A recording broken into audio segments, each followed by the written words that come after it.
What up? What up? What it do? This is Getting to Know Marriage. I'm Tika. This is Gregory. And so, right quick, y'all, we're not necessarily, this is not going to be a total episode, but we wanted to just touch on a little bit of what we talked about on one of our last episodes. So we talked about dating, the importance of date night when you are married. Yup. And one of the things that came up from some of our viewers, some of those people who follow us, was obstacles when there are children, little children particularly. So meaning you can't get a babysitter or you don't have a whole lot to spend on date night. So just how to deal with those obstacles. So we just had a date night, when? Friday? With a couple who has a newborn. Was that Friday? Oh, yeah. Well, no. Yeah, because the day's Sunday. Yeah. Yeah, it was Friday. It was, yeah, that was Friday. Mm-hmm. Sure was. So we had a date night with a couple that has a newborn. And basically what we did was we went over there, we ordered some food, there was some drinking going on, some sipping and some pulling going on over there. They have a little teeny baby, beautiful baby girl. She was just born. And what we did was we watched videos, we laughed, kind of just hung out, talked about some stuff. We were just being ourselves, but essentially her older daughter was gone and we didn't have our children. But they still have a newborn. Right. It was raining outside. So, you don't want to bring a baby out in the cold in the rain. So we went to them. There you go. We went to them and we had so much fun. We laughed until we cried. Our stomachs hurted. We was literally crying. We had a good time. We had a pretty good time Friday night hanging out with them. And we talked about some other things that we could do. So we don't have any little teeny children, but some of the things that I can think of off the top of my head would be things like I said, inviting other couples over who have children. I do remember, dating or trying to have that couple time when my children were younger.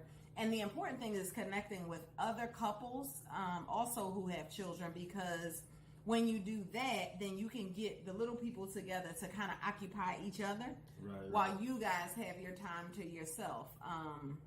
Of course, always, I'll speak from a woman's standpoint, we always have 1,000 reasons not to allow different people to keep our children, because we feel like we have to have our hands and eyes on them at all times.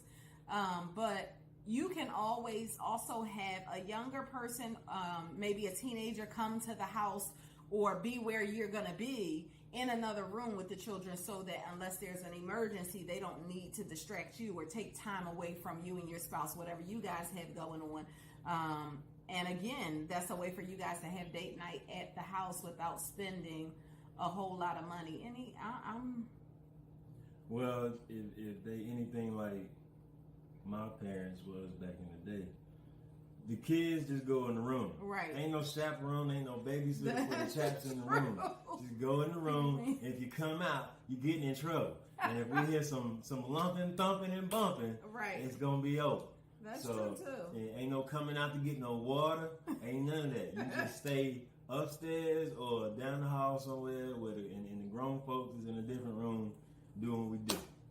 Yeah, and y'all know I'm a therapist, so by nature, there's always this thought that I have about creativity, and it's funny because when he said that, one of the things, I know when you have children who are not used to being in their own space, they can kind of come and be distracted, mommy, daddy, even though you say over and over again, leave me alone. But one of the cool things that you could do to kind of teach them to respect your space and privacy is, if you have a problem initially with them respecting your space, when they're having their free time, when they're watching TV or having their friends over, I will return the favor. Go in, ask them questions, ask them about if they did their chores or what they did at school, right in the middle of what they're doing.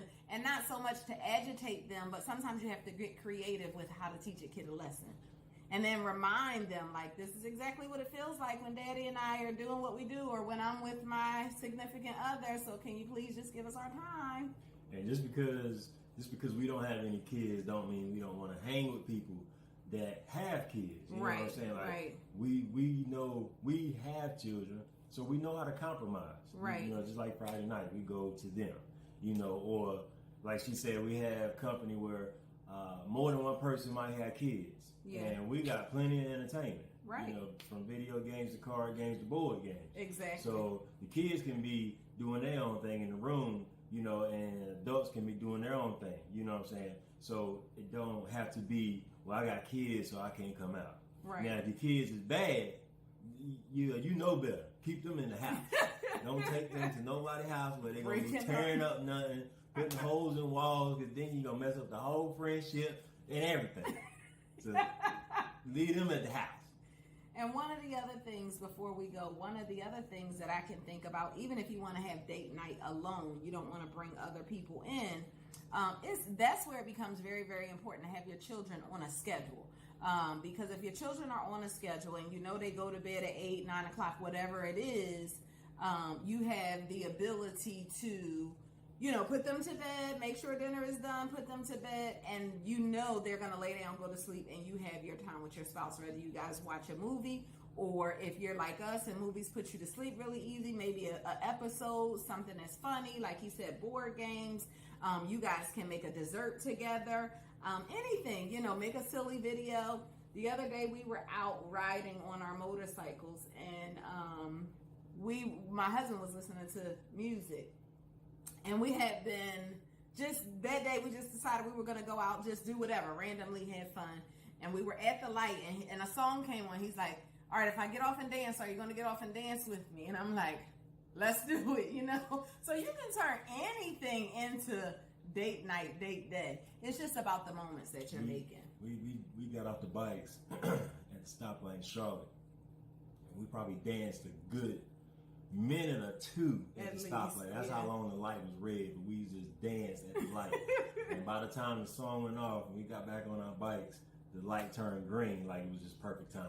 Right. So it's all about making moments, guys. So just kind of to recap, we just talked about, you know, when you're dealing with those obstacles, being able to meet up with other people that have children your age, being able to put boundaries in place as far as the expectations for your children and yourself, and also schedules that will help you be able to make time for one another, because the time for your children should be before bedtime, you know, before it's time for them to go to bed. So catch us right here on YouTube, Getting to Know Marriage. Make sure y'all follow us on Instagram, Facebook. Y'all can email us. Make sure you like, subscribe, comment, tell your friends, tell your friends' friends, tell your family's friends. Tell your enemies. Catch us next time. Peace in the Middle East, y'all.